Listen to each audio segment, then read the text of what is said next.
मेरे को ना एक बंगला चाहिए, रेस कोर्स और गोल्फ कोर्स के बीच में, और एक उसमें प्राइवेट तालाब भी चाहिए, और उसके अंदर वाटरप्रूफ मछलियां होनी चाहिए, और साथ में प्राइवेट स्टेडियम और एक मल्टीप्लेक्स पिक्चर देखने। अच्छा चल, मैं बाद में फोन करता हूँ। Okay, bye bye bye bye. आप अपनी कमी को केवल शिक्षा से ही पूरी कर सकते हैं, तो निरंतर ऐसे स्टडी करते रहिए। तो हम देख रहे थे TST PhD exam 2025 selection test में मॉक टेस्ट आज 16 देखेंगे, जिनमें हम हिंदी व्याकरण और हिंदी साहित्य के महत्वपूर्ण प्रश्नोत्तरी को देख रहे हैं। और ये टीएसटी पीएचडी एग्जाम के साथ साथ अन्य एग्जाम के लिए भी बहुत ही महत्वपूर्ण होगा। तो चलिए हम अपने प्रश्नों की तरफ चलते हैं। तो आज भी हमने जो है कुल 25 प्रश्नों को रखा है, और 25 प्रश्नों को हम सभी जो ऑप्शन को व्याख्यात्मक रूप से समझेंगे। पहला प्रश्न पूछ रहा है कि सुजान चरित्र के रचयिता कौन है। तो सुजान चरित्र के रचयिता का नाम बताना है कि सुजान चरित्र के रचयिता कौन है। घनानंद सूदन है, बोधा है, या फिर मतीराम है।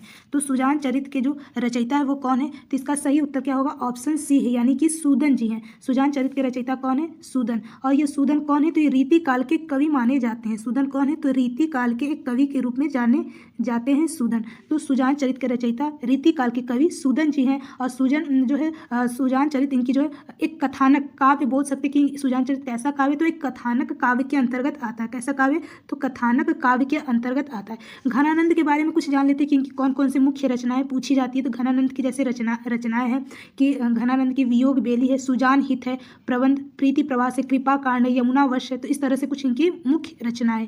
बोधा की कुछ रचनाएं याद कर लेते हैं, जैसे कि कुछ इनकी रचनाएं कि विरह वारिश, इश्कनामा, इनकी सबसे महत्वपूर्ण रचना है इश्कनामा, तो बोधा जी की रचनाएं। मतीराम के बारे में कुछ इनकी रचनाएं याद कर लेते हैं, जैसे मतीराम की रचनाएं सतसई और रसराज है, अलंकार है, और ललित ललाम। मतीराम जी का एक प्रमुख रचना का नाम है ललित ललाम है, और पंचाशिका वृत्त कौमुदी। इस तरह से कुछ जो है मतीराम जी की रचनाएं। तो पहले का प्रश्न का उत्तर सही क्या है, तो सी वाला, यानी सुजान चरित्र के रचयिता कौन है, तो सूदन एक रीतिकाल कवि के रूप में जान जाते हैं। और ये कैसा काव्य है, तो कथानक काव्य के अंतर्गत आता है। चलिए दूसरा प्रश्न देखते हैं। दूसरा प्रश्न पूछा कि पंचवटी प्रसंग काव्य के रचयिता कौन है। यह भी रचयिता का नाम पूछा है, तो सही उत्तर क्या होगा, दूसरे का जो सही उत्तर है पंचवटी प्रसंग के रचयिता कौन है, तो बी वाला ऑप्शन बिल्कुल सही, यानी कि निराला जी। निराला जी का पूरा नाम है सूर्यकांत त्रिपाठी निराला। इन्हें क्रांतिकारी कवि के रूप में भी जाना जाता है। तो पंचवटी प्रसंग काव्य किसका है, तो निराला जी की। इनकी कुछ रचनाएं हैं, जैसे कि अनामिका है, परिमल है, गीतिका है, तुलसीदास जी है, और अड़िमा है, कुकुरमुत्ता है, और नए पत्ते, फिर अर्चना है, सरोज है, सरोज स्मृति है, और जो है आराधना। तो इस तरह से इनकी कुछ प्रमुख रचनाएं। और जो है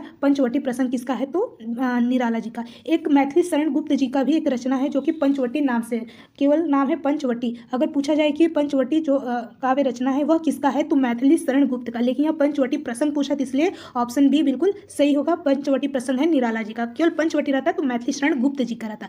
चलिए अगला प्रश्न देखते हैं। तीसरा प्रश्न पूछा है कि बाधो न नाव इस ठाव के लेखक का नाम बताना कौन है। तो तीसरे का सही उत्तर क्या है, बाधो न नाव इस ठाव के लेखक कौन है। तो इस ऑप्शन में कौन सा सही उत्तर है, तो इसका जो सही उत्तर है वह बी वाला ही सही है, यानी कि बाधो न नाव इस ठाव के जो लेखक हैं कौन है, तो निराला जी। ये कविता है बाधो न नाव इस ठाव बंधु देखेगा सारा गाँव बंधु। तो ये काव्य है यानी कविता है, तो इसके लेखक कौन है, तो निराला जी। अभी इनके बारे में जो है अभी हमने पिछले जो है दूसरे क्वेश्चन में इसका परिचय दिया। अब आगे चलते हैं। चौथा प्रश्न है। चौथा प्रश्न पूछा है कि रहस्य पुरुष का बिंब जो है मुक्ति बोध की किस कविता में नहीं है। तो रहस्य पुरुष का जो बिंब है, यानी जो उसकी छाया पड़ती है मुक्ति बोध की, इसमें कौन सी कविता में नहीं पाई गई। मेरे सहचर में अंधेरे में इस चौड़े ऊंचे टीले पर मुझे पुकारती हुई पुकारती, इसमें कौन सा जो है बिंब का इस कविता में प्रयोग नहीं किया गया। तो चौथे का जो सही उत्तर है वह बी वाला है, जो अंधेरे में है उसमें जो है रहस्य पुरुष का बिंब, इसमें कविता पर जो है प्रकाश नहीं पड़ता है। तो चौथे का सही उत्तर क्या होगा, बी, यानी कि अंधेरे में। अंधेरे में किसका है, तो मुक्तिबोध जी की कविता के अंतर्गत आता है। जो कि अंधेरे में कैसी कविता है पूछा जाता है, यह एक लंबी कविता के रूप में जाना जाता है। तो कैसी कविता है, तो यह एक लंबी कविता के रूप में जो है अंधेरे में जाना जाता है। आगे देखते हैं। अगला प्रश्न देखेंगे। पांचवा प्रश्न है कि मुद्रा राक्षस जो है तिलचट्टा, नाक में तिलचट्टा का प्रतीक क्या है। यानी जो मुद्रा राक्षस तिलचट्टा एक नाटक है, तो तिलचट्टा जो है किसका प्रतीक पूछा। तिलचट्टा जो है किसका प्रतीक है, यौन कुंठा का, मानव मन पाशु प्रवृत्ति का, अधिकारी वर्ग क्रूरता का, समाजव्यापी संतरास का। तो पांचवे का सही उत्तर इसमें क्या होगा, तो मुद्रा राक्षस तिलचट्टा जो है किसका प्रतीक है। तो पांचवे का सही उत्तर ए है, यानी कि यौन कुंठा का जो है प्रतीक माना गया। तिलचट्टा किसका प्रतीक है, तो यौन कुंठा का जो है प्रतीक के रूप में जाना गया। तो मुद्रा राक्षस द्वारा लिखी गई यह नाटक है तिलचट्टा, जिसमें यौन कुंठा के बारे में बताया गया है। आगे देखते हैं। अगला प्रश्न है छह प्रश्न पूछ रहा है छठवां कि श्री लाल शुक्ल के उपन्यास जो है राग दरबारी। तो पहले ही बोल रहा है कि जो ये उपन्यास है मतलब राग दरबारी क्या है, एक उपन्यास विधा किसका है, तो श्री लाल शुक्ल जी का है। पूछा कि इसमें जो रंगनाथ है यानी कि राग दरबार के एक पात्र का नाम दिया है, रंगनाथ की जो वापसी है शीर्षक से नाट्यांतर किसने किया है। तो इस रंगनाथ की जो वापसी होती है वो शीर्षक में नाट्यांतर किसने किया है, गिरीश रस्तोगी, शोभना भूटानी, कुसुम कुमार, शांति मेहरोत्रा जी। तो छठे का सही उत्तर क्या होगा, तो जो है शीर्षक नाट्यांतर किसने किया, तो ऑप्शन ए बिल्कुल सही, यानी कि गिरीश रस्तोगी जी ने जो है इस शीर्षक से नाट्यांतर किया है। यानी श्रीलाल शुक्ल के उपन्यास दरबार में से रंगनाथ की जो वापसी होती है वह गिरीश रस्तोगी ने जो अपने नाटक के माध्यम से किया है। तो छठे का सही उत्तर ए वाला होगा। अगला प्रश्न देखते हैं। अगला प्रश्न पूछा है सातवां कि महिम भट्ट द्वारा प्रतिपादित सिद्धांत कौन सा है, यानी महिम भट्ट जी ने कौन सा जो है सिद्धांत को प्रतिपादित किया है। तो अनुमानवाद, लक्षणवाद, तात्पर्यवाद, अव्यंजनावाद। तो सातवें का सही उत्तर क्या होगा, सातवें का जो सही उत्तर इसमें क्या है, तो सातवें का सही उत्तर पहला वाला सही, यानी कि अनुमानवाद का प्रतिपादन किया है। किन्होंने, तो महिम भट्ट जी ने। तो सातवें का सही उत्तर ए है। अगला प्रश्न है कि समाज की अधिकता क्या कहलाती है, ओज कहलाती है। समाज की जब अधिकता हो जाती है तो वह ओज कहलाती है, यानी बोल सकते हैं ओजस्साम, ओजस्मास, भूयस्तवम। यह कथन किसका, यानी ये जो दिया है कि समाज का अधिकता से ओज कहलाती है, यह कथन देने वाले कौन है, भरत है, रुइयक है, वामन है या फिर दंडी जी हैं। तो यह जो है कथन देने वाले कौन है, तो आठवें का सही उत्तर क्या होगा, तो आठवें का जो ये कथन किसने दिया है, तो आचार्य वामन जी ने दिया है। किसने दिया है, तो आचार्य वामन जी ने दिया, यानी समाज की अधिकता ओज कहलाती है और यह कथन देने वाले आचार्य वामन जी। ओज और जो होता है, ओज और कांति से जो है विभूषित गौड़ी रीति बनता है। अगर ओज हो और कांति यानी उसकी जो चमक से क्या बनता है, तो गौड़ी रीति का निर्माण होता है और इसमें जो है माधुर्य और सुकुमार का अभाव पाया जाता है। यानी इसमें जो माधुरता रहती है, श्रृंगारिकता रहती है और जो सुकुमारता रहती है, इसमें जो है कमी पाई जाती है। और समाज के जब बाहुल्यता होता है तो उसमें जो है पदावली जो है कठोर हो जाता है और वह ओज मतलब वीर रस की उत्पत्ति भी होने लगती है, यानी ओज निकलने लगता है। तो यह देने वाले, कथन देने वाले कौन है, तो आचार्य वामन जी हैं। अगला प्रश्न देखते हैं। 9वां प्रश्न है कि भ्रमर गुफा के लेखक के लिए दूसरा उपयुक्त नाम बताइए कौन है। भ्रमर गुफा के लिए दूसरा उपयुक्त नाम इनमें से कौन सा है। तो 9वें का सही उत्तर क्या होगा, तो 9वें का जो सही उत्तर है पहला है, यानी भ्रमर गुफा के लिए दूसरा उपयुक्त नाम है ब्रह्मरंध्र नाम है। भ्रमर गुफा के लिए दूसरा उपयुक्त नाम बताया गया यहाँ पर ब्रह्मरंध्र। आगे देखते हैं। 9 प्रश्न हो गया। 10वां प्रश्न देख रहे हैं। किस ग्रंथ में कलचुरी राजवंश के किसी सामंत के साथ नायिकाओं का नखशिख वर्णन किसमें किया गया है। तो नखशिख मतलब होता है कि सर से लेकर पूरा जो है नाखून तक जो है उसका वर्णन किया जाता है। तो 7 नायिकाओं का जो इसमें सर से लेकर के नाखून तक का इसमें वर्णन होता है।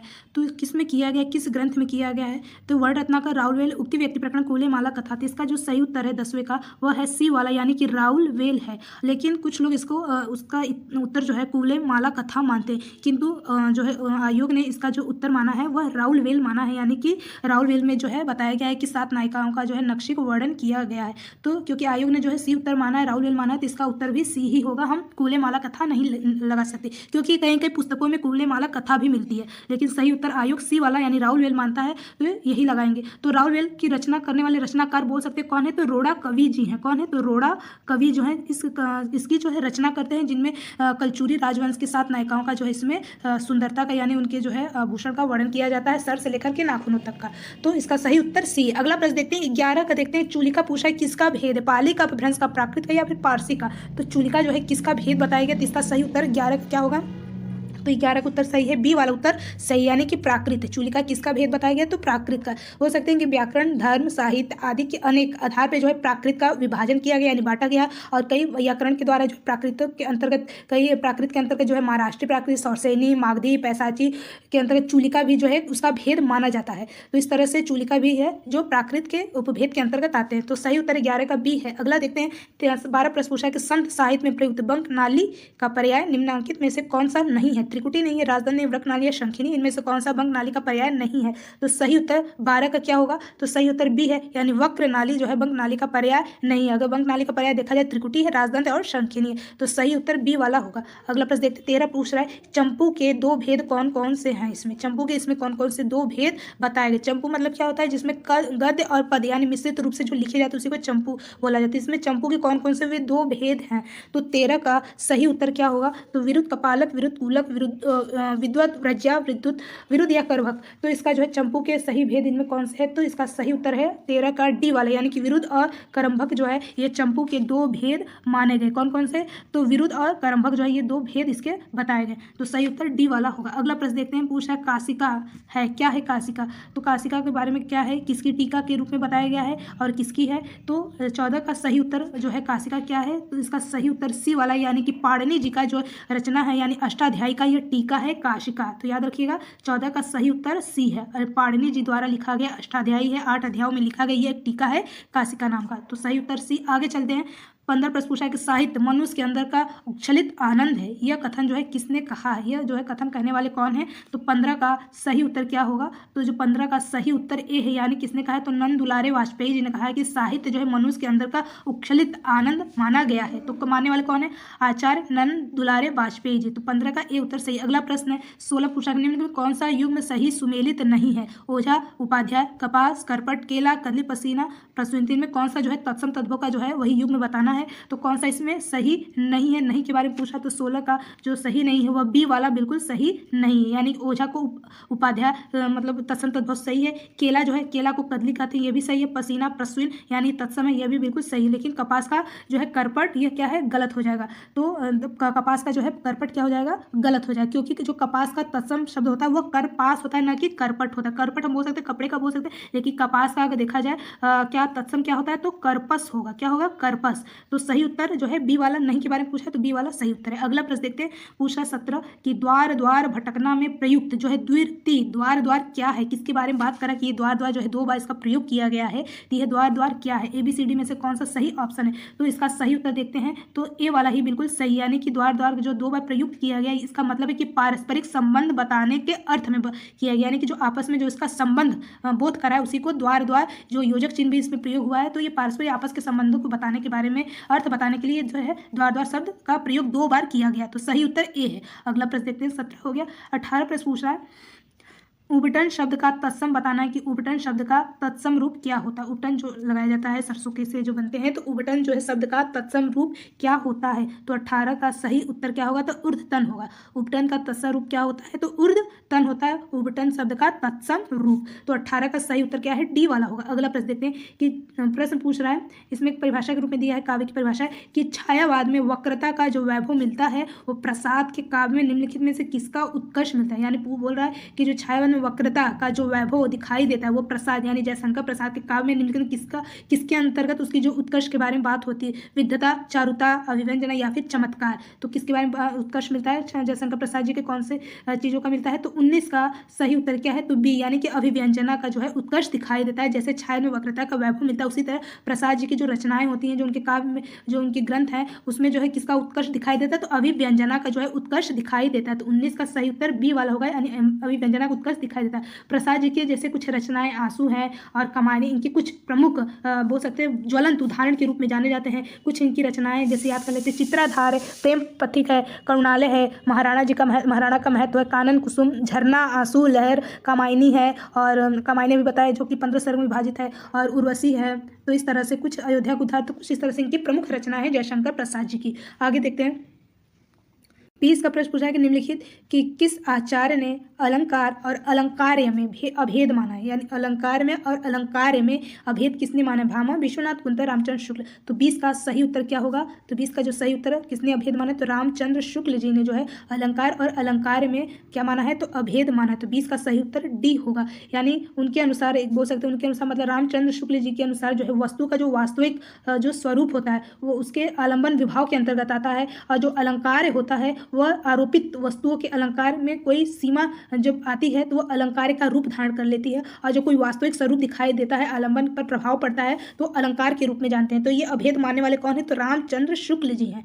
आगे देखते हैं, अगला प्रश्न निम्नलिखित 12 प्रश्न पूछ रहा है कि कौन सा इसमें गलत है, मतलब कौन सा इसमें जो दिया गया है सुमेलित वो कौन सा गलत है। तो गलत के बारे में बताना, अंगूठी पर मारना, कान काटना, नजर करना या नजरवाद चढ़ाना। तो इसमें कौन सा जो है गलत सुमेलित है, तो इसमें जो गलत है वो डी वाला ही इसमें गलत है, यानी अंगूठी पर मारना, परवाह न करना बिल्कुल सही, कान काटना, मात करना यह भी सही है, मात करना मतलब आगे बढ़ जाना, नजर करना मतलब भेंट करना, तो यह भी सही है।